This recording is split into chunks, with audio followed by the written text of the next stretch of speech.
Good morning students.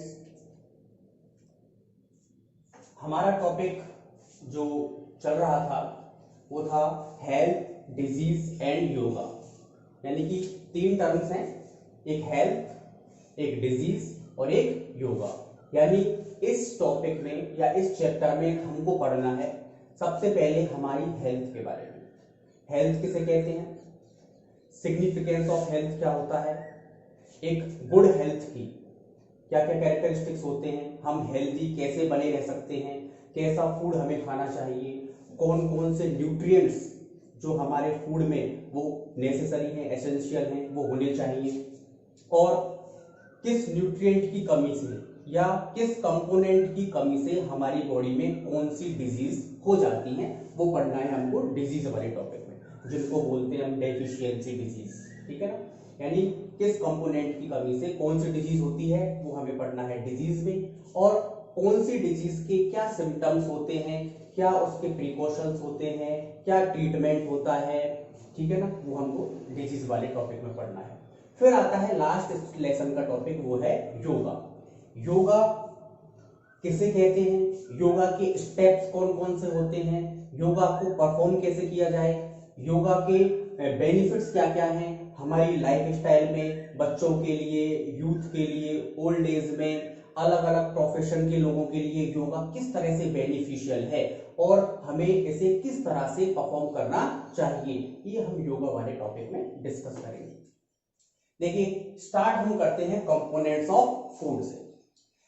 सबसे पहले एक टर्म आता है बैलेंस्ड डाइट, जो पहले भी मैं आपको ऑडियो में बता चुका हूं। बैलेंस्ड डाइट क्या होता है, ऐसी डाइट जिसमें सारे components of food proper quantity में हो, एसेंशियल क्वांटिटी में हो, उसे हम बैलेंस्ड डाइट कहते हैं। सिंपली डिफाइन कर सकते हो, a diet that contains all the necessary और एसेंशियल न्यूट्रिएंट्स और components in proper proportion is called a balanced diet. अब वो कौन कौन से कंपोनेंट्स ऑफ फूड हैं जो एक डाइट में इंक्लूड होने चाहिए, और हर एक कंपोनेंट का हमारी बॉडी में क्या क्या फंक्शन होता है। सबसे पहले कार्बोहाइड्रेट्स। देखिए, कार्बोहाइड्रेट्स को कहा जाता है रिच सोर्स ऑफ एनर्जी, यानी ये एक एनर्जी गिविंग फूड है या एनर्जी गिविंग कंपोनेंट है। हमारी बॉडी को जो एनर्जी मिलती है जिससे हम अलग अलग एक्टिविटीज परफॉर्म कर पाते हैं, वो मिलती है कार्बोहाइड्रेट से। सेकंड, हमारी बॉडी को जितनी भी एनर्जी मिलती है उसका 60 से 80% अमाउंट जो एनर्जी है वो हमें कार्बोहाइड्रेट से मिलती है, इनको शॉर्ट में कार्ब्स भी कहते हैं, कार्ब्स।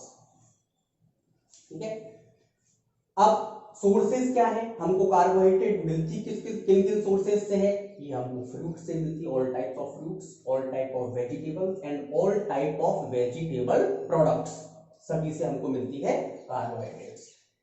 कार्बोहाइड्रेट्स जो है, जो हमें फ्रूट्स से मिलती है, वेजिटेबल्स से मिलती है, ये सेल वाले लेसन में आप पढ़ोगे कि जो सेल की आउटर लेयर होती है जिसे सेल वॉल कहते हैं, वो किससे बनी हुई होती है, सेलुलोज से बनी हुई होती है। जब हम किसी भी प्लांट प्रोडक्ट को इनटेक करते हैं तो वो सेलुलोज हमारी बॉडी में जाता है, क्योंकि हमारी बॉडी में ऐसे एंजाइम्स नहीं होते जो उस सेलुलोज के ऊपर वर्क कर सकें, उसे वो ब्रेक डाउन कर सकें, सिंपलेस्ट सब्सटेंसेस में कन्वर्ट कर सकें। इसलिए ये सेलुलोज हमारी बॉडी में रफेज के रूप में काम करता है। ये अगले टॉपिक में आपके समझ में आएगा रफेज क्या होता है और इसके फंक्शन क्या होते हैं। तो कार्बोहाइड्रेट्स के बारे में हमने क्या पढ़ा, एनर्जी गिविंग फूड है, रिच सोर्स ऑफ एनर्जी है, हमारी बॉडी को 60 to 80% एनर्जी कार्बोहाइड्रेट से मिलती है। फ्रूट्स, वेजिटेबल्स और अदर वेजिटेबल प्रोडक्ट्स से हमको कार्बोहाइड्रेट मिलता है और ये हमारी बॉडी में एक रफेज की तरह काम करता है। सेकंड आपका कंपोनेंट ऑफ फूड आता है वो है फैट्स।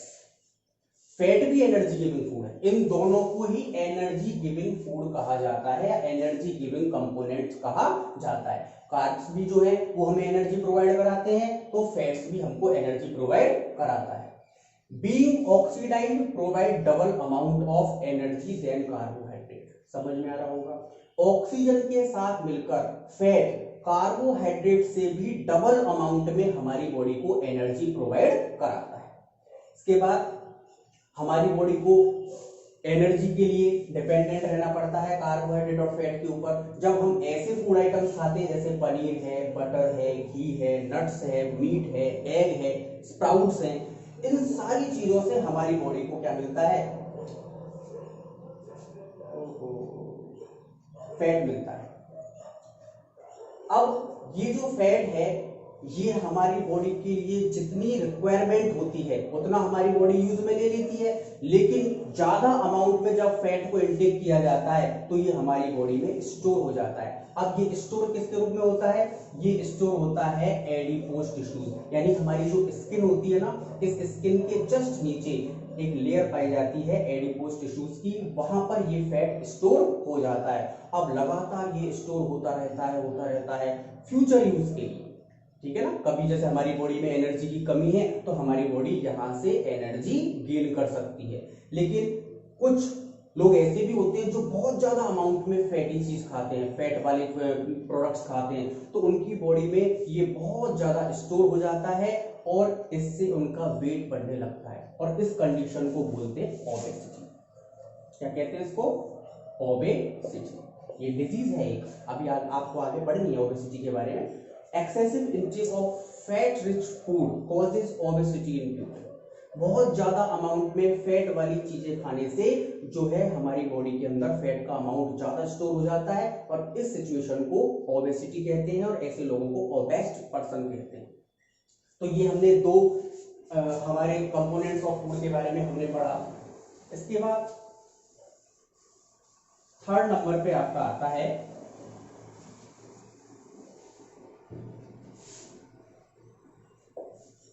प्रोटीन।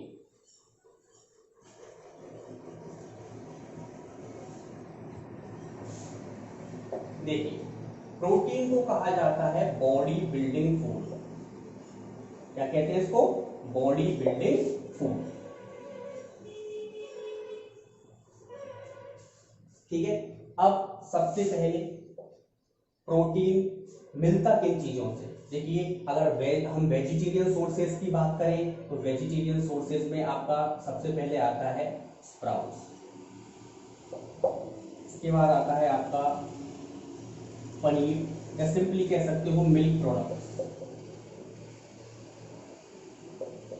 इसके बाद आपका आता है पल्सेस यानी दालें, इसके बाद आपका आता है नट्स। नॉन वेजिटेरियन सोर्सेज की बात करें तो फिश है, मीट है, एग्स हैं, इनसे भी प्रोटीन काफी अमाउंट में मिलता है। सोयाबीन, ठीक है। ये सारे सोर्सेज हैं प्रोटीन के।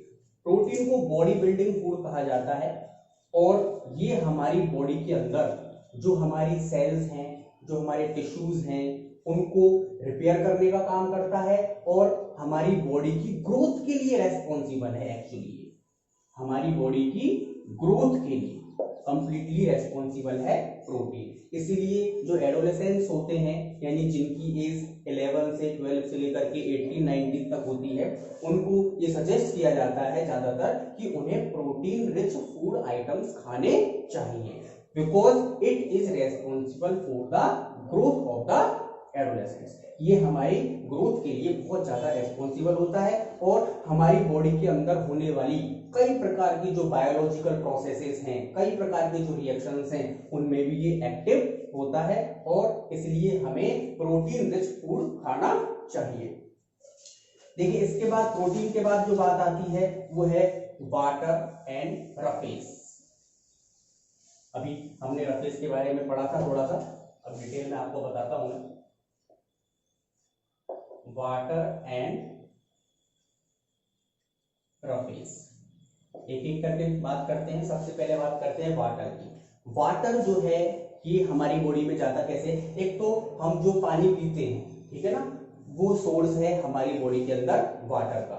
दूसरा, कई फ्रूट्स और वेजिटेबल्स होते हैं, कई प्रकार की लिक्विड ड्रिंक्स होती हैं जिनको पीने से भी हमारी बॉडी के अंदर वाटर की कमी पूरा होती है।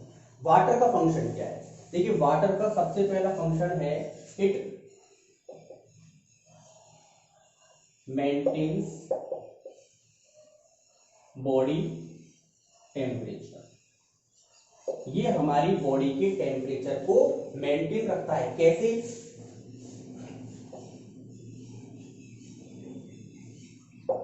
स्वेटिंग जो, और एवापोरेशन भी लिख सकते हो आप इसमें। स्वेटिंग और एवापोरेशन के द्वारा हमारी बॉडी से पसीना आता है। गर्मी जब हमको लगती है, जब टेम्परेचर ज्यादा होता है, ह्यूमिडिटी ज्यादा होती है, तो स्वेटिंग होती है। यानी जो एक्सेस ऑफ वाटर होता है वो हमारी बॉडी से स्वेटिंग और एवापोरेशन के रूप में बॉडी से बाहर रिमूव होता है, रिलीज होता है, और इस तरह से हमारी बॉडी का जो टेम्परेचर है वो मेंटेन रहता है। ये एक्सक्रीशन में भी हेल्पफुल है, हेल्पफुल इन एक्सक्रीशन, यानी जो वेस्ट प्रोडक्ट्स हैं हमारी बॉडी के अंदर, जिनको एक्सक्रीटरी सब्सटेंसेस हम कहते हैं, उनको बॉडी से रिमूव करने में, उनको बॉडी से रिलीज करने में भी वाटर हेल्पफुल होता है। और थर्ड, हेल्पफुल इन डाइजेशन। जो भी फूड हम खाते हैं उसको इजीली और स्मूथली डाइजेस्ट करने में वाटर हेल्पफुल होता है या अपना इंपॉर्टेंट रोल प्ले करता है। अब बात करते हैं रफ फेज की। तो देखिए जो रफ फेज है वो सबसे पहले तो हमको मिलते कहां से? इसके रिच सोर्स क्या क्या है? Salad, fruits and vegetables. ये रिच सोर्स है, सैलेड, फ्रूट्स और वेजिटेबल्स, इनसे मिलता है हमको रफ फेज। रफ फेज का जो सबसे इंपॉर्टेंट रोल है, फंक्शन है हमारी बॉडी के अंदर, it prevents constipation. It prevents constipation. Constipation क्या होता है? देखिए रफ फेज की कमी से हमारी बॉडी के अंदर कभी कभी ऐसे सिम्टम्स नजर आते हैं, जैसे कि जी घबराना, भूख नहीं लगना, है ना, और क्या नाम है, जी पिछलाना, वोमिटिंग का जैसा मन करना। ये कॉन्स्टिपेशन यानी डाइजेशन प्रॉपरली नहीं हो रहा है, रफ फेज की बॉडी के अंदर कमी है, इस सिचुएशन को बोलते हैं कॉन्स्टिपेशन। तो यदि रफ फेज का प्रॉपर अमाउंट हमारी बॉडी के अंदर होगा तो कॉन्स्टिपेशन नहीं होगा। इसलिए हम कह सकते हैं rough phase is helpful in preventing constipation.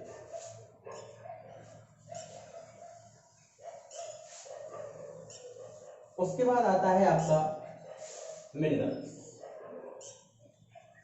देखिए मिनरल्स भी कंपोनेंट्स ऑफ फूड में ही है, ये भी एक इंपॉर्टेंट कंपोनेंट है और इनकी भी हमारी बॉडी को बहुत ज्यादा जरूरत होती है। मिनरल्स जो हैं हमारी बॉडी को कई प्रकार के मेटल्स, कई प्रकार के सॉल्ट्स, इनकी जरूरत होती है। देखिए कुछ इंपॉर्टेंट मिनरल्स के बारे में मैं आपको बताता हूँ। सबसे पहले हम बात करें जैसे कि आयरन। आयरन हमारी बॉडी के लिए बहुत जरूरी है। आयरन रिच फूड कौन से हैं? All green leafy vegetables are rich source of iron. जितनी भी हरी सब्जियां होती हैं, चाहे वो आप पालक है, मेथी है, लौकी है, कोई भी, वो सारे आयरन रिच फूड होते हैं। आयरन का हमारी बॉडी के अंदर फंक्शन क्या है? Iron is helpful in formation of haemoglobin protein. हमारे ब्लड के अंदर जो रेड कलर का पिगमेंट जिसे हीमोग्लोबिन प्रोटीन कहा जाता है, उसके फॉर्मेशन में आयरन हेल्पफुल होता है। और यदि आयरन की हमारी बॉडी के अंदर डेफिशिएंसी होती है, कमी होती है, तो जो हीमोग्लोबिन है उसका लेवल कम होने लगता है, उसका फॉर्मेशन स्लो होने लगता है, उसकी कमी होने लगती है। और उस डिजीज को क्या कहते हैं बताइए? आप पढ़ाया आपने 8th में भी। आयरन की कमी से या deficiency of iron causes anaemia. वो एनीमिया डिजीज होती है तो आयरन की कमी से होती है। सेकंड बात कर लें अपन आयरन के बाद, कैल्शियम। देखिए कैल्शियम भी हमारी बॉडी के लिए बहुत इंपॉर्टेंट है, हमारी बोन्स को स्ट्रॉन्ग बनाने का काम करता है, हमारी बोन्स को मजबूती बना देने का काम करता है। और कैल्शियम की यदि बॉडी के अंदर कमी हो जाएगी तो क्या होगा? हमारी बोन्स वीक हो जाएंगी। रिपीटेड फ्रैक्चर्स, बार बार छोटी सी चोट लगने पर, छोटा सा ही जो है आपकी बॉडी में कोई भी एक्सीडेंट हो गया या कहीं पर भी आपका पैर फिसल गया, यानी हल्की सी भी केयरलेसनेस से हमारी बॉडी में फ्रैक्चर्स होने लगते हैं, और ये होता है कैल्शियम की कमी की वजह से। कैल्शियम कहाँ से मिलता है? रिसोर्स क्या है कैल्शियम के? कैल्शियम के रिसोर्स मिल्क, मिल्क इसका एक रिसोर्स है, अच्छा सोर्स है, और भी कई सभी प्रकार के जो फ्रूट्स हैं वहां से भी आपको मिलता है। इसके बाद थर्ड आपका जो मिनरल है वो है आयोडीन। देखिए आयोडीन भी एक इम्पोर्टेंट मिनरल है जिसकी जरूरत हमारी बॉडी को होती है। हालांकि बहुत कम अमाउंट में आयोडीन की जरूरत होती है हमारी बॉडी को, लेकिन फिर भी वो कम अमाउंट भी हमारे लिए बहुत ज्यादा एसेंशियल होता है। अब आयोडीन जो है वो हेल्पफुल किसमें होता है, इसका फंक्शन क्या है? ये जो हमारी थायराइड ग्लैंड होती है इनसे सेक्रेट होने वाला जो हार्मोन होता है जिसे थायरोक्सिन हार्मोन कहते हैं, उसके सेक्रेशन में हेल्पफुल होता है आयोडीन। यदि आयोडीन की कमी हो जाती है तो उसका सेक्रेशन इम्बैलेंस हो जाता है और हमारी थायराइड ग्लैंड की जो साइज है वो इंक्रीज हो जाती है, और इस डिजीज को क्या बोलते हैं? गोइटर बोलते हैं। आपने ये भी पढ़ा है, 8th में था आपके डिजीज वाले चैप्टर में। इसके बाद अगर और हम बात करें, और भी कई सारे मिनरल्स हैं जिनकी हमारी बॉडी को जरूरत होती है, जैसे कि पोटेशियम है, जैसे कि जिंक है, ठीक है ना, सॉल्ट है, जैसे अपन जिसकी भी जैसे अपन स्वेटिंग की प्रोसेस होती है, तो स्वेटिंग की प्रोसेस में आपने कभी ऑब्जर्व किया हो कि गर्मी में हमें पसीना आता है तो व्हाइट कलर के कुछ स्ट्रेन्स हमको दिखाई देते हैं, तो वो किसकी वजह से होता है? क्योंकि उस स्वेट के अंदर क्या पाया जाता है? सॉल्ट पाया जाता है। तो ये सारे मिनरल्स हैं जिनकी हमारी बॉडी को जरूरत होती है, और यदि इनकी हमारी बॉडी के अंदर कमी होती है तो इनसे जो रिलेटेड डेफिशिएंसी डिजीजेस हैं वो हमारी बॉडी में होती है। तो क्या कहेंगे हम मिनरल्स के बारे में कि ये हमारी बॉडी को डिजीज फ्री बनाने का काम करते हैं, यानी प्रोटेक्शन प्रोवाइड कराने का काम करते हैं हमारी बॉडी को। और उसके बाद आता है आपका लास्ट विटामिन। देखिए विटामिन के बारे में आप इतना समझें कि विटामिन भी हमारी बॉडी को डिजीज फ्री बनाने का काम करते हैं, हमारी बॉडी को प्रोटेक्ट करने का काम करते हैं, हमारे इम्यूनिटी पावर या हमारी जो इम्यून सिस्टम है उसको स्ट्रॉन्ग बनाने का काम करते हैं, जिससे जल्दी से हमारी बॉडी को कोई बीमारी ना हो, कोई डिजीज ना हो। विटामिन की भी हमें जरूरत बहुत कम क्वांटिटी में होती है, लेकिन वो कम क्वांटिटी भी हमारे लिए बहुत ज्यादा एसेंशियल है, जरूरी है। अब विटामिन जो होते हैं वो भी दो तरह के होते हैं, एक होते हैं फैट सोल्यूबल विटामिन, एक होते हैं वाटर सोल्यूबल विटामिन, जो अभी आपके इस चैप्टर में नहीं है, वो बाद में डिस्कस कर सकते हैं। कई प्रकार के विटामिन होते हैं, vitamin A, vitamin B, C, D, E, K, फिर पूरा बी कॉम्प्लेक्स। तो हर प्रकार के विटामिन हमारी बॉडी के लिए जरूरी है। रिच सोर्स क्या है? विटामिन मिलेंगे कहां से? All types of fruits and vegetables, यानी जितने भी तरह के फ्रूट्स होते हैं, वेजिटेबल्स होती हैं, इनसे हमको विटामिन मिलते हैं। इसलिए तो कहते हैं बार बार, बहुत से बच्चे होते हैं मैं ये सब्जी नहीं खाऊंगा, मैं ये नहीं खाऊंगा, मैं ये दूध नहीं पीऊंगा, मैं ये नहीं करूंगा। नो, हमें हर तरह के फ्रूट्स, हर तरह की वेजिटेबल्स, हर तरह के हमें ग्रेन्स खाने चाहिए, क्योंकि वो अलग अलग कंपोनेंट ऑफ फूड में रिच होते हैं। हर तरह के फ्रूट्स और वेजिटेबल्स में अलग अलग तरह के मिनरल्स, अलग अलग तरह के कंपोनेंट्स पाए जाते हैं। तो अगर हम कोई स्पेसिफिक 2 या 4 तरह की चीजें नहीं खाएंगे तो किसी ना किसी चीज की हमारी बॉडी के अंदर कमी हो जाएगी डेफिनेटली, और फिर उससे रिलेटेड जो डिजीज है वो हमारी बॉडी में हो जाएगी। तो we should eat all types of fruits and vegetables.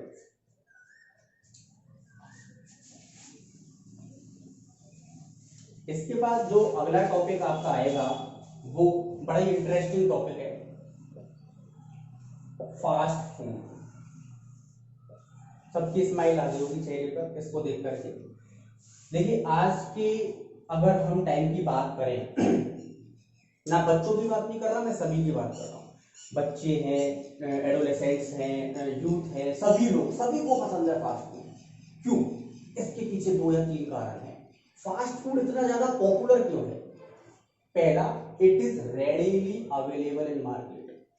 एक तो ये बना बनाया मिल जाता है हमको मार्केट में। दूसरा, it has different types of delicious taste, यानी अलग अलग टेस्ट में हमारे लिए अवेलेबल है, अलग अलग कलर्स में, अट्रैक्टिव मोड में हमारे लिए अवेलेबल है ये। यानी कि फास्ट फूड हमको क्या करता है? अपनी तरफ अट्रैक्ट करता है कि आओ और मुझे खाओ।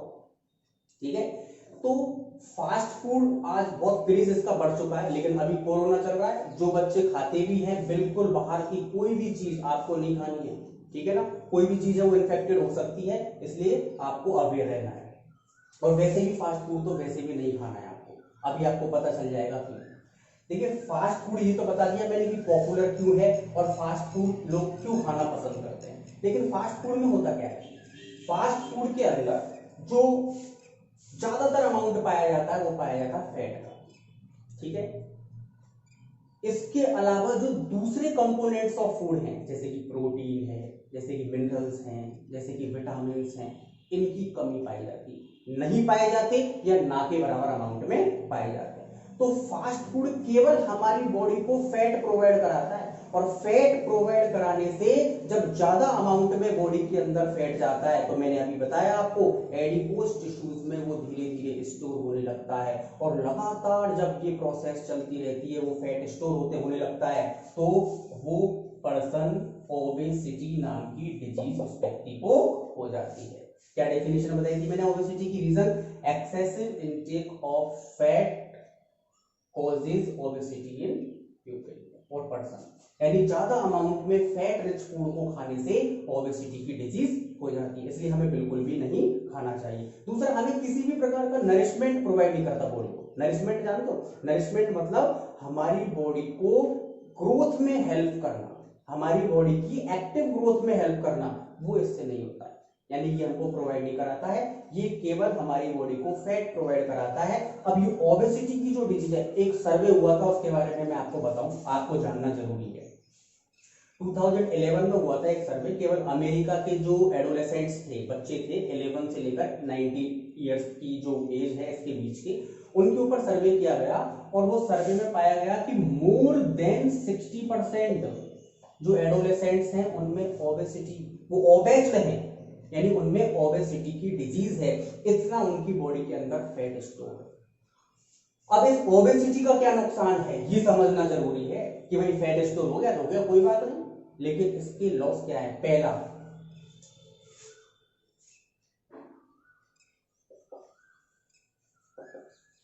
Heart disease. ओबेस्ड जो व्यक्ति होता है जिसमें ओबेसिटी की जो परेशानी होती है, उसको हार्ट से रिलेटेड डिजीज का खतरा, जो रिस्क होती है वो बहुत ज्यादा होती है। सेकंड,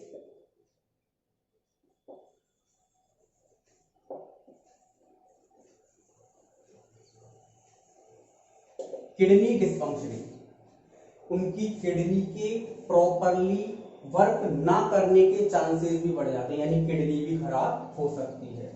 तीसरा,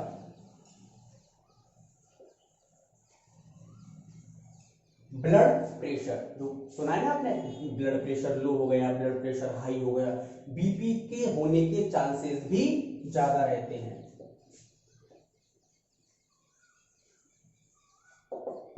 इरिटेशन, चिड़चिड़ापन, एक और जोड़ देता हूं इसी में आपको मैं,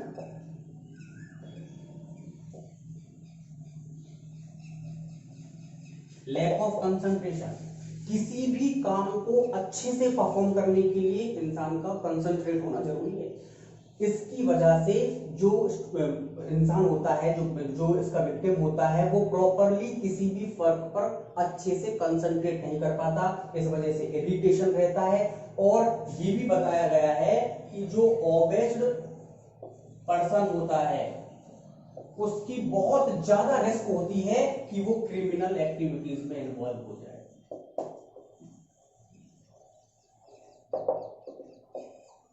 बहुत ज्यादा रिस्क होती है, क्योंकि वो इरिटेट रहता है, परेशान रहता है, चिड़चिड़ा रहता है, कंसंट्रेट नहीं रहता।